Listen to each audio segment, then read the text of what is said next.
Buenos días, hermanos. Hoy es un día típico, totalmente. Hoy es Día del Padre, pero creo que los papás están celebrando en otro lado. Bueno, damos gracias a Dios por su presencia en nuestras vidas, damos gracias a Dios por la esperanza que tenemos, y damos gracias a Dios por los padres de esta iglesia, ¿no? Es decir, todos aquellos que el Señor nos ha permitido el privilegio y la gran responsabilidad de ser padres, pues también, pues gracias a Dios por ellos, ¿no? Ahora, el tema de la responsabilidad como padre siendo creyente es mayor todavía, porque no solamente somos proveedores y no solamente somos educadores de alguna forma, pero también somos ministros en nuestra propia familia, ¿no? Y mucho de lo que nuestros hijos vean de la devoción que nosotros tenemos a Dios, evidentemente se van a producir en ellos mismos, ¿no? Entonces, damos gracias a Dios por ello. Yo doy gracias a Dios por mi padre, que bueno, ya no está, desde el año pasado partió, pero bueno, él se atrevió también a ser ministro en su casa, y damos gracias a Dios por ello, porque de alguna forma también el que yo llegara al Evangelio tuvo que ver con que ellos, tanto mi madre como mi padre, se convirtieran previamente, ¿no? Y el cambio tan fundamental en sus vidas fue un testimonio brutal en nuestra familia, y damos gracias a Dios por ello. Ahora, un poco el tema, sé que hoy es estrictamente el Día del Padre, sin embargo, lo que es la predicación del Padre lo vamos a pasar por la siguiente semana, precisamente para que haya más padres que la puedan escuchar. Sin embargo, hoy vamos a hablar de otro tema. Como ustedes se han percatado, la iglesia necesita de alguna manera volver a sus bases. ¿Qué quiero decir con esto? Vamos a hacer una serie de predicaciones que de alguna forma reafirmen la doctrina de la iglesia y lo que nosotros entendemos como la misión de la iglesia, ¿no? Es decir, la iglesia cristiana, la iglesia bíblica del Rey de Reyes, ¿qué misión tiene en el mundo? O sea, el Señor nos ha puesto aquí ¿para qué? Y en base a eso, a esa misión que nosotros tengamos, nosotros estructuraremos de alguna forma también ministerios, y de alguna manera también el trabajo de la iglesia como tal, ¿no? Es decir, hoy por hoy las iglesias viven un verdadero desorden en muchos casos, y en otros casos no sabemos si son iglesias propiamente, o son club de los optimistas, o son centros de terapia integral para el desarrollo humano, no sé. Como que hemos perdido esa misión en el mundo, ¿no? La misión de la iglesia nunca ha sido y nunca será tener miembros emocionalmente saludables, pues ese es el punto, ¿no? Ni tampoco la misión de la iglesia es tener una obra enorme que de alguna forma contribuya al bienestar emocional y de alguna forma vocacional del pastor, ¿no? Esto también es importante, ¿no? O sea, como bien de alguna forma lo ha dicho el hermano Norberto, y es cierto, la iglesia, si bien tiene autoridades puestas por Dios, y la Biblia dice muy claramente que tenemos nosotros que someternos a esas autoridades, al final la autoridad superior sobre la iglesia es nuestro Señor Jesucristo, no es un hombre, ¿no? Y eso es importante que nosotros lo veamos y lo entendamos, ¿no? Entonces, regresando pasos atrás, o en nuestros propios pasos, vamos a comenzar sobre la predicación del Evangelio. ¿Qué es el Evangelio? Nos queda muy clara que una de las misiones fundamentales de la iglesia es predicar el Evangelio, ¿no? Y el que nosotros estemos en diferentes comunidades como esta, que nos corresponde de alguna manera, tiene por objetivo principal de que nosotros seamos luz en el lugar en donde estamos, ¿no? Es decir, usted que está en el trabajo, usted que está en la escuela, usted que está en donde sea que esté en su vecindario, aún dentro de la iglesia, el trabajo fundamental de la iglesia es predicar el Evangelio y hacer discípulos también. Las dos cosas van acompañadas, ¿no? Predicar el Evangelio como tal pudiera ser algo muy controversial en esta época. Sin embargo, no quisiera seguir sin orar antes. Entonces quisiera que inclináramos nuestra cabeza y orásemos. Señor, te damos tantas gracias por este día, y te damos gracias por tu bendición, Señor, por tu presencia en nuestras vidas. Ahora te damos gracias porque te ha placido que estemos el día de hoy, y suplicamos, Señor, que tu Espíritu, Señor, pueda hablarnos muy directamente a nuestro corazón, Señor, y podamos ver la luz de tu Evangelio, Señor, brillar en nuestras mentes, en nuestros corazones, y tener una sublime esperanza, Señor, a través de ello. Te damos gracias en el Señor Jesús. Amén. Hoy por hoy predicar el Evangelio puede significar varias cosas. Desgraciadamente esto es cierto. ¿Por qué? Porque de alguna manera, a través de 2000 años, ha habido varias ideas acerca de esto, ¿no? En algunos casos, predicar el Evangelio pudiera significar sin que con eso signifique qué es lo que significa la Biblia, pues, hacer obra social, pues, ¿no? En algunos casos pudiera significar hacer una invitación a que lo mejor de ti salga hacia el mundo, ¿no? También pudiera significar prosperidad, es decir, que el Señor tiene la obligación de prosperarnos de alguna forma porque somos creyentes, o bendecirnos con cuestiones materiales necesariamente, ¿no? Pudiera significar también tener una gran cantidad de recursos materiales y que tú, a través de la televisión, pudieras, o de medios electrónicos, depositar ciertas ofrendas. Pudiera significar muchas cosas. Sin embargo, haciendo todo ese ruido a un lado, vamos a regresar un poquito hacia los primeros años, ¿no? Los primeros 100 años. ¿Qué significaba para ellos predicar el Evangelio? Y predicar el Evangelio en esas circunstancias es muy, muy importante. ¿Por qué? Porque de alguna forma quienes conformaban la iglesia primitiva, la iglesia primera y la primigenia, de alguna forma eran gente humilde, ¿no? Se da cuenta que muchos de ellos eran pescadores, eran trabajadores comunes, eran gente que normalmente no tenía letras, aunque si bien sabían leer, muchos de ellos no tenían muchos estudios, ¿no? ¿Quiénes eran los 11? Los 12 que terminaron en 11, ¿no? Que, aunque de todos modos se les nombraban los 12. Pues eran pescadores, algunos eran carpinteros, otros eran más bien cobradores de impuestos. O sea que no era gente que tuviera una preparación rabínica como tal, ¿no? Entonces para ellos de alguna forma también eso era un obstáculo. ¿Por qué? Porque los rabinos y los maestros de la ley tendían a mirarlos hacia abajo, ¿no? ¿Se acuerdan Hechos capítulo 6 que ellos están de alguna forma... de alguna forma estaban defendiendo el Evangelio, y las personas, el Sanedrín, el grupo de gente gobernante del pueblo de Israel, estaba totalmente asombrada porque estas personas eran del vulgo y no tenían letras. Esos eran los primeros cristianos, ¿no? Ahora, los primeros cristianos de alguna forma impactaron a toda una región, ¿no? ¿Qué cosas a favor ellos tenían al principio? Bueno, cosas a favor tenían de alguna forma el Imperio Romano. Si bien fueron perseguidos por ellos, el que el Imperio Romano estuviera en ese momento era una condición social y política muy favorable para el extendimiento del Evangelio. ¿Por qué? Porque de alguna forma había paz. Las guerras civiles y las guerras intestinas se habían acabado, y todos, si bien ellos gobernaban con mano de hierro y de alguna forma llevaban así las cosas, permitía de alguna manera que hubiera paz. Y no solamente había paz, había comercio. Y porque había mucho comercio, ¿qué había? Caminos.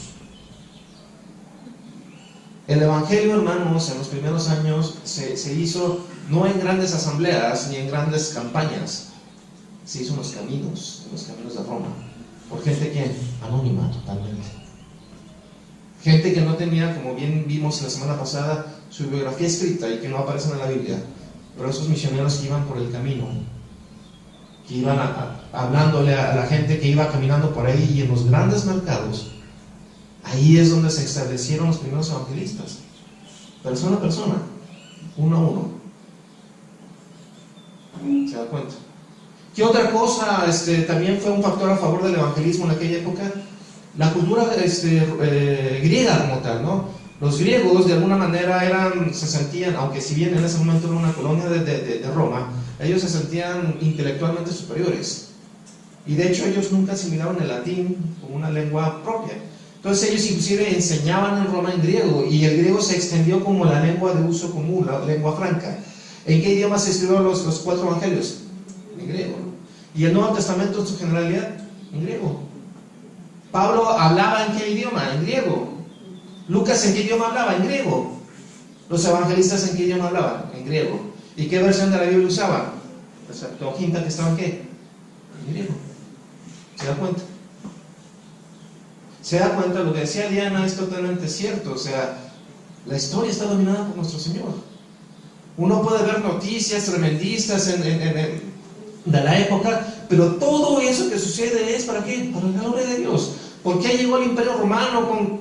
Para la gloria de Dios. ¿Por qué llegaron los griegos y su idioma y la riqueza de su idioma? Para la gloria de Dios.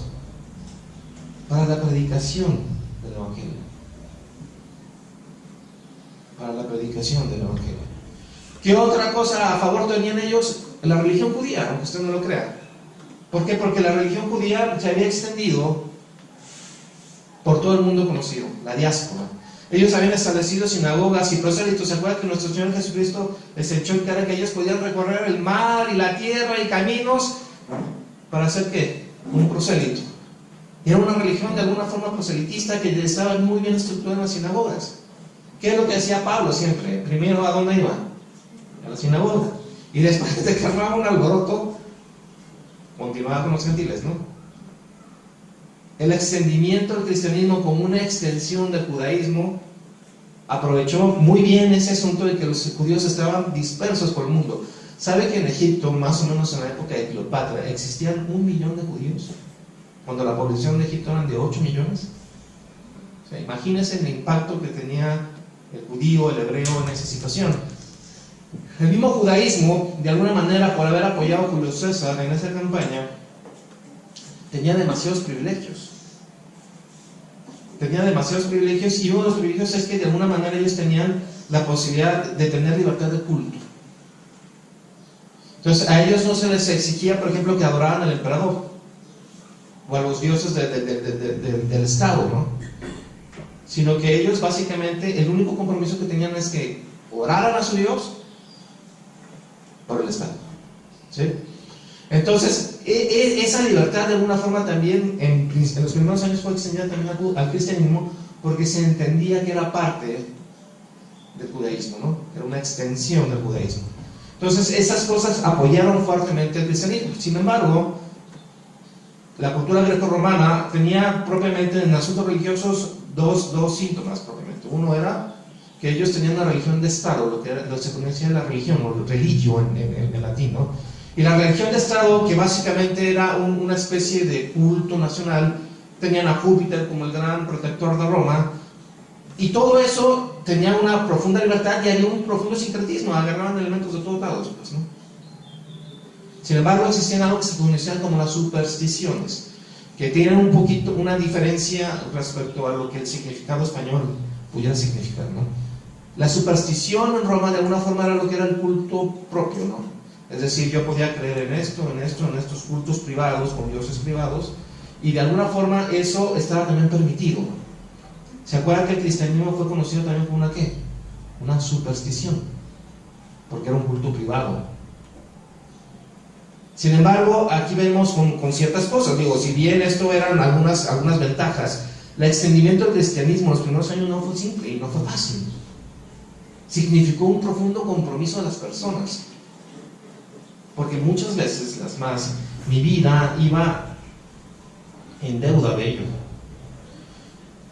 Estamos hablando de las supersticiones. Los romanos como tal eran inflexibles en todo aquello que rompiera el orden público, la paz romana, ¿no? Y muchas supersticiones lo hacían, ¿no? Alguna vez hubo un culto en Roma a Nefertiti, una diosa egipcia, o lo que quedaba de ese culto de una diosa egipcia, en donde terminó en el asesinato de varias personas, ¿no? ¿Qué es lo que hizo inmediatamente el Imperio Romano? Lo clausuró y crucificó a 20 de los sacerdotes. Ya ven que los romanos no son nada con cosas, ¿no? El cristianismo de alguna forma también fue sentenciado como una superstición que rompía con el tema del vínculo social. Es decir, los cristianos como tal se negaban a adorar a un Dios que no fuera nuestro Señor Jesucristo. Monoteísmo ultranza. Ahora, usted imagínese, para un romano, si de por sí no entendían a los judíos, pues a los cristianos menos. Y decían, bueno, ¿por qué no vas a participar de la fiesta nacional? Y no solamente eso, sabe que muchos de los cristianos no ejercían el oficio de joyería, por ejemplo, porque terminan haciendo figuritas, y eso era idolatría. Y no pertenecían también a ningún gremio que tuviera que ver con cualquier otro dios. Los gremios, los sindicatos, pues, o sea, ellos de alguna forma no se afiliaban a ningún sindicato, no se afiliaban a la milicia, porque ellos no podían matar a nadie. Entonces los romanos comenzaron a tener recelo de estas personas, ¿no? ¿Por qué? Porque básicamente vivían apartados, vivían entre ellos, pero claramente no eran de ellos. Y esto me llama mucho la atención de los primeros cristianos. ¿Por qué? Porque nosotros ahora, 2000 años después, nos causa profunda comezón al ser diferentes. Y decimos que nosotros tenemos que hacernos a ellos para evangelizarlos, pero eso más me suena a un pretexto para seguir en el mundo. Para seguir en el mundo. Y aquí, en los primeros años, los cristianos renunciaban a todo. Absolutamente a todo. Y sabe que muchos de ellos fueron crucificados. Pero de alguna manera, ellos sabían, o venía intrínseco en el mandamiento, que ser cristiano significaba tu vida misma. Y así fue como ellos, casa por casa, persona por persona, iban alcanzando a un imperio. A un imperio. Ahora, ¿cuál era el mensaje que ellos proclamaban? Síganme a 1 Corintios 15, por favor.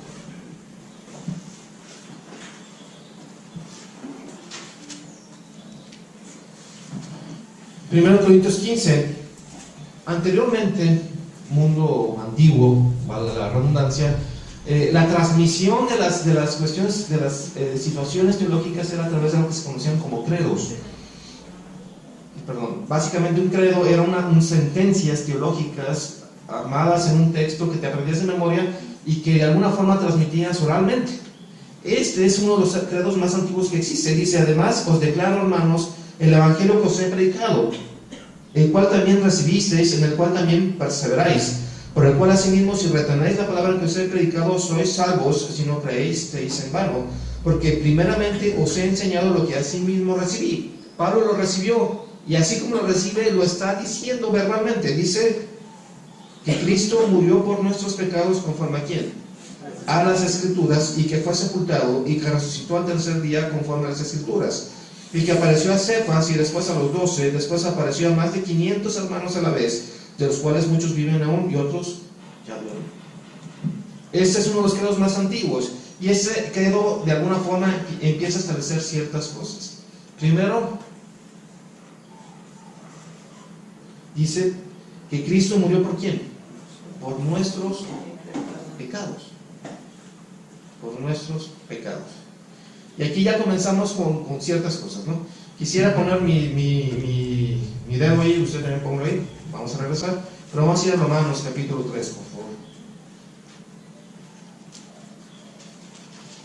Bueno, capítulo 1, versículo 18 dice: porque la ira de Dios se revela desde el cielo contra toda impiedad e injusticia de los hombres que detienen con injusticia la verdad. Porque lo de Dios se conoce, les es manifiesto, pues Dios se los ha manifestado. ¿Qué comienza a decir aquí Pablo? De alguna manera está hablando a gente que está embebida en la cultura grecorromana y les dice muy claramente: Dios existe. Y no solamente Dios existe, porque no crean que el tema del agnosticismo y el ateísmo y todo esto es de ahora, desde entonces ya existía. Y de alguna forma él está diciendo: Dios existe y tiene una norma de justicia que el ser humano no está cumpliendo. Dice: pero habiendo conocido a Dios, no le glorificaron como a Dios, ni le dieron gracias, sino que se envanecieron en sus razonamientos, y su necio corazón fue entenebrecido. Profesando ser sabios, hicieron necios, y cambiaron la gloria del Dios incorruptible en semejanza de imagen de hombre corruptible, de aves, de cuadrúpedos y de reptiles, por lo cual también Dios los entregó a la inmundicia en las concupiscencias de sus corazones. Dicho en castellano más simple, existía Dios, Dios demandaba una gloria que era debida de todos sus seres hacia Él, y esos seres, los seres humanos, no le dieron la gloria debida a su nombre, entonces Dios los entregó a su propio pecado. Y en eso los seres humanos fueron más que creativos. Porque si usted empieza a leer todo este capítulo, habla de que ellos mismos empezaron a generar avaricia y concupiscencias, e idolatría y fornicación y toda una especie de maldad que se cultivó a través de la creatividad del ser humano.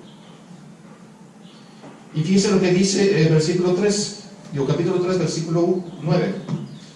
¿Qué pues? ¿Somos nosotros mejores que ellos? Está hablando una comparación entre los gentiles y los judíos. En ninguna manera, pues ya hemos acusado a judíos y a gentiles que todos están bajo pecado. O sea, el pecado no solamente es privativo de los gentiles, como muchos de los judíos pensaban, y esto de una forma de entrada era una confrontación directa hacia el judaísmo. Entonces los cristianos que eran menos estaban en contra del judaísmo, los cristianos que eran menos estaban en contra de la religión romana, los cristianos que se eran menos estaban en contra de las supersticiones romanas. Los cristianos estaban solos. Y dice, no hay justo ni a uno, no hay quien entienda, no hay quien busque a Dios. Versículo 23, por cuanto todos pecaron, están destituidos de la gloria de Dios. ¿Se da cuenta?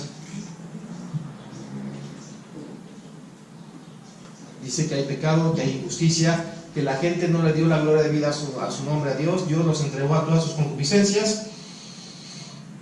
Dice que todos han pecado y que todos están destituidos de la gloria de Dios. Todos. Aquí hay un juicio ya, hay una sentencia. ¿Sí? Todos estamos sentenciados. Y estamos sentenciados a no disfrutar de ¿qué? De la gloria de Dios. Esa gloria que nosotros no le dimos a Dios. Pues ¿sabes qué? Vas a estar fuera de la gloria de Dios. ¿Qué implicación tiene esto? ¿Qué quiere decir que no puedo estar yo delante de Dios? ¿Qué quiere decir que yo no puedo disfrutar de la gloria de Dios? ¿Qué quiere decir que yo no puedo adorar la gloria de Dios?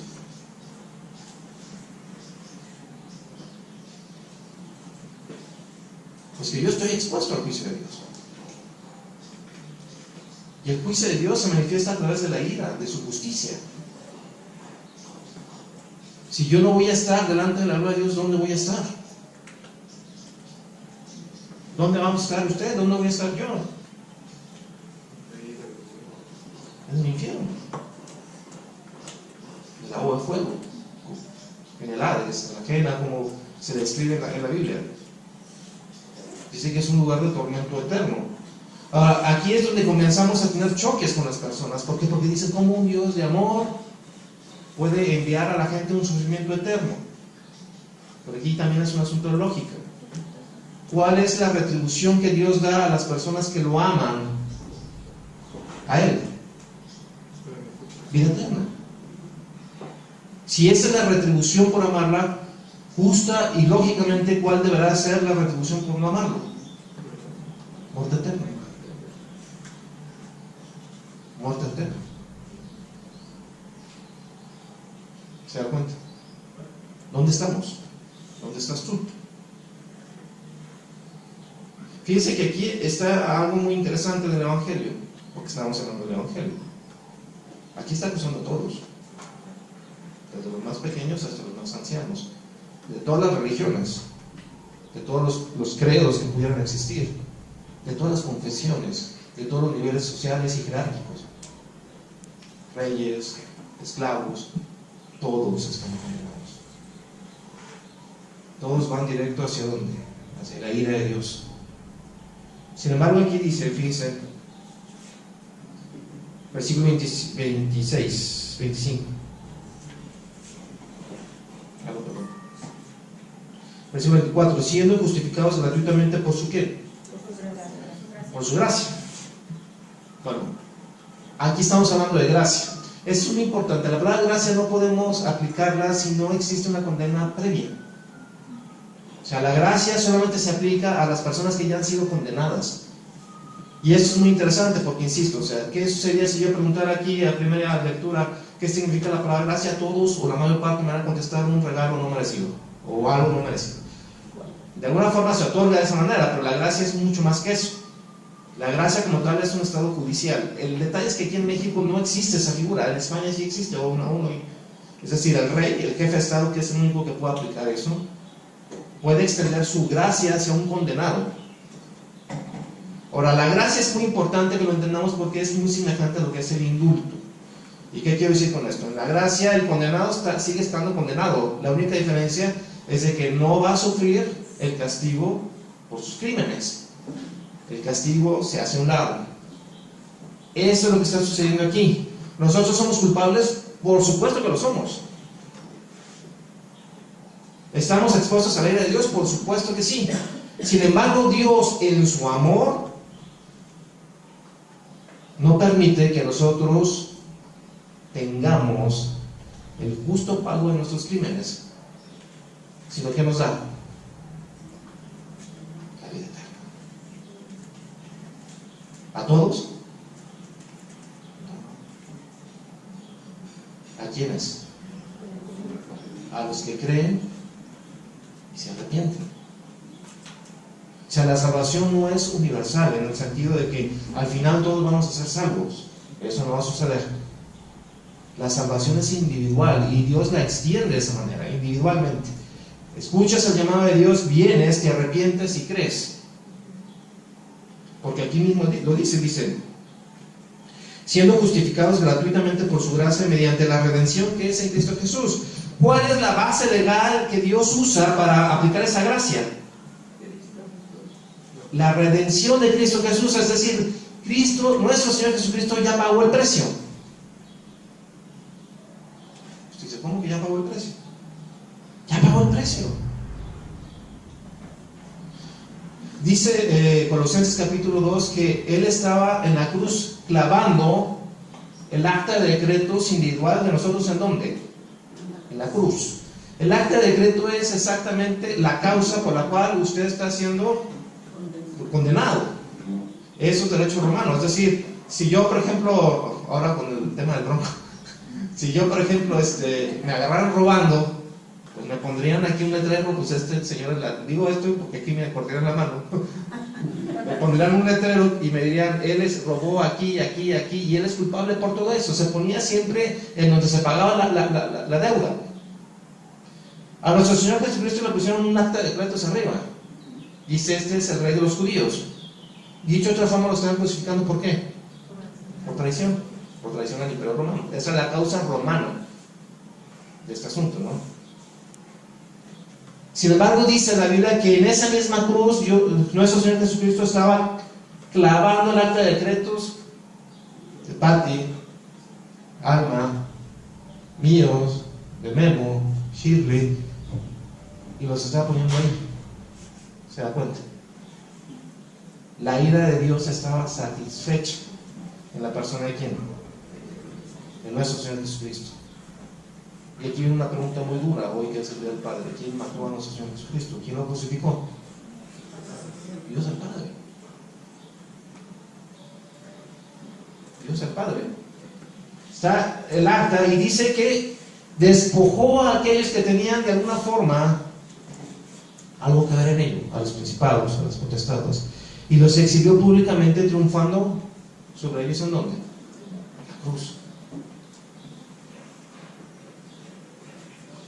Si el Señor ya excusó, ya justificó, ya aplicó su gracia hacia ustedes, ¿qué causa sigue después de eso? Ninguna.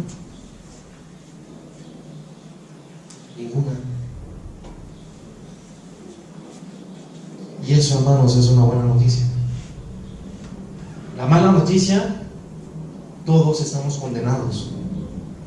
La buena noticia, hay un solo medio de salvación. Uno solo. No hay más. Es uno. Y ese medio de salvación es ¿quién? Cristo. Porque no hay otro nombre bajo el cielo dado a los hombres sin quien podamos ser salvos. Solamente hay uno.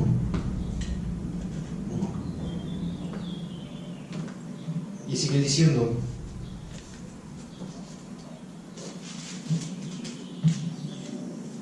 versículo 28, concluimos pues que el hombre es justificado ¿por qué? Por fe sin las obras de la ley. ¿Es Dios solamente Dios de los judíos? ¿No es también Dios de los gentiles? Ciertamente también de los gentiles, porque Dios es uno. Él justificará por la fe a los de la circuncisión, a los judíos, y por medio de la fe ¿a quiénes? A los de la incircuncisión. Luego, por la fe invalidamos la ley en ninguna manera, sino que ¿qué? Confirmamos la ley. La salvación es por fe. Ahora, esa fe, ¿quién la produce? Es muy importante esto. Nosotros, en una naturaleza caída, totalmente pecaminosa, podríamos ir a la persona de Dios, podríamos recurrir a la persona de Dios, podríamos buscar a Dios. Es quizás la pregunta más clara. Pues no. Y aquí lo dice muy claramente. No hay justo, no hay ni aún uno, no hay quien entienda, no hay quien busque a Dios. Todos se desviaron, aún se hicieron ¿qué? Inútiles, inhábiles, incapaces de ¿qué? De buscar a Dios.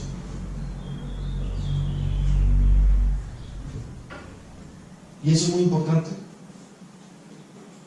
Mucho, muy importante. Porque si Dios no interviene directamente, la posibilidad para ser salvos es ¿cuál? Cero. Si el Señor no viene y muere en la cruz por nuestros pecados, nuestra posibilidad es cero. Si el Señor no solamente hace eso, sino que llama a los pecadores al arrepentimiento, la posibilidad de ser salvo es cero. Si el Señor no convence el pecado de justicia y de juicio, la posibilidad de salvarse es ¿qué? Cero. En la salvación como tal, la obra de Dios es una obra de libertad total de Dios. De Dios. ¿Usted tiene posibilidad de elegir por Dios? La respuesta es no. No existe tal cosa. Si Dios no lo llama a usted, usted no puede ir con Dios. Y eso lo dijo nuestro Señor Jesucristo, no lo dije yo. Bueno, y si Dios como tal es el que llama y hace toda la obra, ¿para qué nos pide que nosotros que prediquemos el Evangelio? Bueno, primero porque lo pide. ¿Cuál es la motivación de nosotros para hacer cualquier cosa? ¿Los resultados? ¿Los números? ¿La efectividad? No. La motivación del creyente para hacer cualquier cosa es el amor a Dios. Entonces, cuando el Señor nos pide predicar el Evangelio, ¿qué es lo que nosotros debemos de hacer? Predicarlo con pasión, con devoción, con dedicación y con mucho amor. ¿A quiénes? Pues al que se deje y al que no también. ¿Se da cuenta? ¿Y qué es lo que les vamos a predicar? Esto. Este es el mensaje tan simple y tan complicado que ha sido predicado por miles de años. Y si la iglesia ha estado por miles de años, ¿qué nos hace pensar que hoy por hoy nosotros tenemos una mejor idea para predicar el Evangelio? Y esto no quiero decir con esto que no haya que hacer campañas, no haya que hacer lo que sea necesario, pero el tema es, ¿por qué nosotros tenemos que suavizar el Evangelio? El Evangelio es confrontativo totalmente, y deberá serlo así. O sea, muchas iglesias quitan el concepto del pecado, lo llaman áreas de oportunidad. Pero el pecado es tan profundo y es tan extenso que en principio nos hace enemigos de Dios, solamente por mencionar el principio. Y segundo, nos hacen totalmente incapaces de disfrutar la gloria de Dios y por lo tanto de buscarlo a Él. Así de profundo es, así de extenso es. O sea, no es cosa menor. No es una travesura inocente, es una afrenta a la persona de Dios. Y el Evangelio, la esencia del Evangelio tiene que ver con eso. El Evangelio es una buena noticia porque existe previamente una mala noticia. Y esa mala noticia es de que la raza humana está totalmente condenada y está condenada a ir al infierno. Y lo peor de todo no es irse al infierno, sino no tener la posibilidad de disfrutar y de gustar de la gloria de Dios por la eternidad. Por la eternidad. O sea, usted no va a poder tener el gozo y el sublime gozo, el gozo sobre el gozo de estar en la presencia de Dios. Usted va a ser una persona totalmente deprimida en el infierno, sin gozo, y totalmente consciente, sin gozo, por la eternidad. Y esa es una buena noticia. La buena noticia no es propiamente estar en el cielo y escapar de eso. La buena noticia es de que el Señor va a estar ahí. Y yo voy a poder adorarlo. ¿Cuánto tiempo? La eternidad no me va a bastar para adorarlo. ¿Cómo? Con un continuo gozo. Gozo sobre gozo. O sea, me va a explotar el pecho de gozo. Es lo que quiere decir propiamente. Ese es el Evangelio. El Evangelio de alguna forma no tendrá que ser predicado manipulando los sentimientos. ¿Quién quiere quemarse? Pues, o sea, yo la otra vez en mis artes culinarias intenté mover una olla y me quemé un dedo. Digo, porque no estaba diano. Y me dolió, pues, o sea, y Uno hace mil cosas por eso, ¿no? Imagínense estar una eternidad en fuego, donde no hay luz, donde el gusano no muere. ¿Quién se quiere quemar? Pues no sé. Pero el tema no es escapar del infierno. El tema es ir a la presencia de Dios.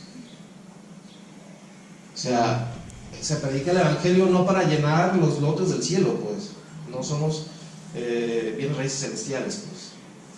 El Evangelio se predica para la gloria de Dios y para aquellos que son llamados, de alguna forma, escuchen el llamado de Dios a través del Espíritu Santo, que usa ¿qué? El Evangelio. Y te das cuenta, estoy perdido, soy pecador, he ofendido a Dios, no una, todas las veces posibles. Perdóname, rescátame, transfórmame. Ahora aquí hay un asunto muy interesante, dos asuntos. Uno, el amor de Dios. ¿Cómo puede Dios amar al pecador? Pues lo hizo, dice que mas Dios muestra su amor para con nosotros en que siendo aún pecadores, aún enemigos de Dios, Cristo murió por nosotros. ¿Usted salvaría a una persona que le da un balazo a su hijo y lo mata inmediatamente? ¿Quién sabe? Yo creo que no. Básicamente fue lo que hizo Dios. Hoy es Día del Padre. Dios el Padre sacrificó a su Hijo para que los pecadores, nosotros, pudiéramos tener ¿qué? Salvación. Para congregar pueblo. Y esa es la misión de la iglesia. Congregar pueblo. ¿A quiénes? O sea, los que Dios traiga, pues. O sea, no es un trabajo humano. Y el evangelismo no es, por lo tanto, un trabajo humano. El evangelismo como tal es un trabajo ¿qué? Divino. He contado esta historia 1000 veces, pero es muy pertinente por el día de hoy. Resulta ser que en Inglaterra, en unos de los días de Navidad, pues cayó de esas veces unas nevadas, como normalmente no nevaba, y el pastor se enferma. Pues de alguna forma le mandan un mensaje, estamos hablando de 1800, a uno de los ancianos de la iglesia, y le dicen, pues yo estoy enfermo, pues te toca a ti. Y el otro, ya ve uno siempre con la buena disposición para la obra de Dios, porque yo, está nevando, no va a ir nadie, todos están en el mundial. Y ahí estamos todos, ¿no? Y el problema ahí no solamente de eso, sino que había que parar la nieve, abrir el recinto, pues con el frío no existía la calefacción en esas épocas, y aguantarte, ¿no? Y además, lo peor de todo es que obviamente la acaban de avisar, pues qué sermón pudo haber hecho, ¿no? Pues total, que había como 5 minutos y había un niño sentado ahí donde está Omar. Ahí está. Se levanta el anciano y comienza a predicar. Dice él en una transcripción que desde su punto de vista fue el peor sermón que había escuchado jamás en su vida. Pero bueno, como era día de Navidad, comenzó a predicar el Evangelio. Y ese niño que estaba ahí sentado en el lugar de Omar era Spurgeon.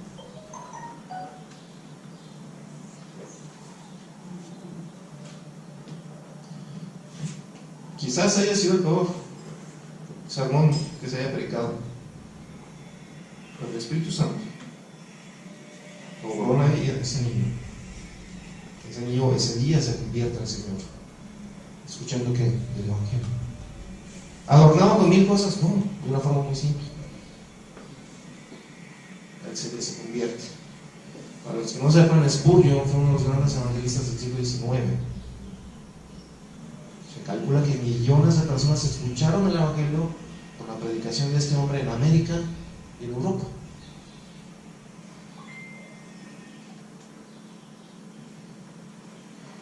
¿Qué es lo que nosotros tenemos que hacer, hermanos? Ser sensibles a la voz de Dios. Cuando el Espíritu Santo te dice, acércate a esa persona y predícale el Evangelio, tú lo haces. Podrás tener 1000 pretextos. Ay, Señor, pues, parece hasta musulmán. Uno va y lo hace.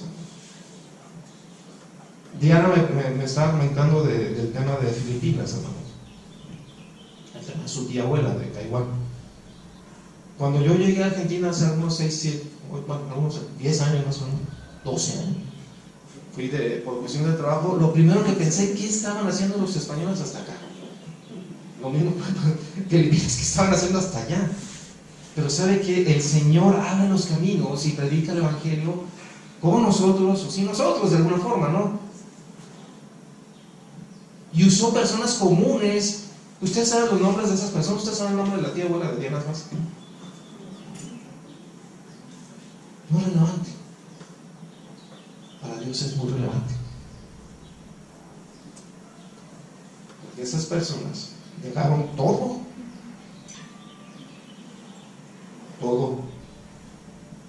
para predicar el Evangelio, para congregar al pueblo desde esos pueblos.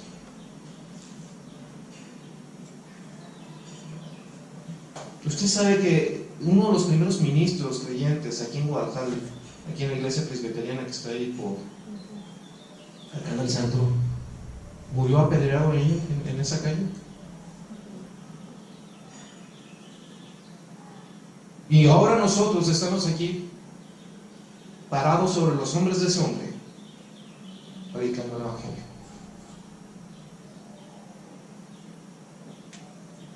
¿Qué es lo que el Señor nos ha mandado a nosotros? Predicar el Evangelio. Hagámoslo con gozo. A quien el Señor quiera. El que se deje y el que no se deje. Recordemos que el Evangelio se predicó en los caminos, pues en las calles de Guadalajara, en los camiones, en el tren ligero. Si se le descompone el carro, no se enoje. Será a lo mejor una oportunidad para que el Señor lo ponga a predicar el Evangelio en otro lugar, en el Uber. ¿Se da cuenta? Qué bendición, hermanos. Qué bendición ser parte de esto. Qué bendición ser parte del Evangelio. Qué bendición haber sido rescatado. ¿Qué merecía yo? ¿Qué merecía usted? Absolutamente nada. Mas Dios muestra su amor para con nosotros en que siendo aún pecadores, Cristo murió por nosotros. Anímense, hermano. Que no caiga. El Señor viene pronto. Y es mucho mejor que el Señor nos halle predicando el Evangelio, a que nos halle en discusiones vanas o en otras cosas que son pasajeras. Levante esas rodillas, esas piernas, oremos verdaderamente al Señor y prediquemos el Evangelio a toda criatura.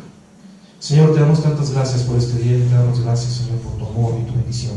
Suplicamos, Señor, que este día, hoy, la iglesia se levante, Señor, y prediquemos el Evangelio, Señor, el Evangelio de tu salvación, el Evangelio de tu reino, Señor, y suplicando que vengas pronto y consolides ese reino, Señor, y podamos alabarte desde Jerusalén, desde el lugar donde estemos, Señor, porque el Señor ya está aquí. Te damos gracias por tu amor, en nombre de Jesús. Amén.